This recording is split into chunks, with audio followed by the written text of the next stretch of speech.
Hi there, Keith here with another video blog. Thank you for joining me. Hopefully you're keeping warm wherever you are. It's blistering cold here on the East Coast, but I digress. The latest movie that I'll be reviewing is called Son of God. Now it's interesting because a lot of times people ask me, well, do you read the books of the movies that you see if there's a book based on it?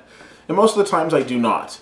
Reason being is that if I read the book and then I see the movie, I'm usually disappointed. I always find that the book is better. Now, in regards to Son of God, of course, Jesus. This is the story of Jesus, and it instantly made me think of Passion of the Christ. Of course, the Mel Gibson vehicle that came out about 10 years ago. Now, whereas Passion of the Christ was hugely marketed, brought a lot of controversy, Son of God seems to be pretty much floating under the radar to the point that I didn't even know about this movie until a couple days before it came out. Even as I'm sitting here seeing the movie, about to review it, I still haven't even seen a trailer for the movie. The movie stars Diogo Morgado as Jesus, and a lot of you might recall him from the TV show Revenge. I've never seen the show, so I'm not familiar with his work, but what I can tell you is that he did a pretty good job in this role.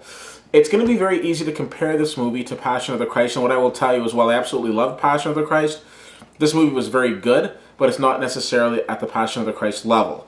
It's not as violent, it's obviously not as controversial, but it's still a very good, enjoyable movie.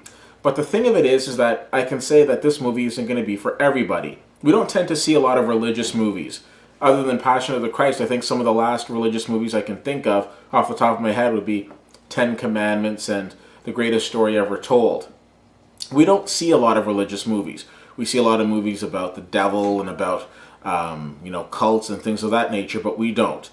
So I don't necessarily know why that is. I had absolutely no problem with this movie. But I also know that we don't, most of us don't really tend to go around talking about our faith a lot. And I'm not necessarily going to do that today either. I'm just, again, making a point, and that could be why. I know this movie did pretty well at the box office this past weekend, and I'm glad to see that. Now, I will say that I'm very thankful for God and for all the blessings that He's bestowed upon me. Now, if that statement bothers you, chances are you might not like this movie. Now, if that statement makes you happy, or if you're indifferent to that statement, then you'll probably like Son of God. I think it was a very good movie, and I'm giving it a B+.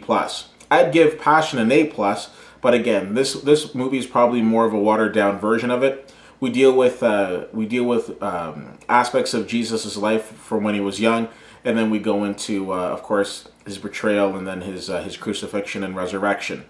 The movie's done well, but again, as I was saying before, when you take a look at the whole debate between books and movies, as much as I enjoyed this movie, I still prefer the book. If you want to check out more of my reviews, please feel free to follow me on Twitter at CFL_fan, Facebook.com/WoodyWhittier, and WoodyWhittier.com. Until then, I'll see you at the movies.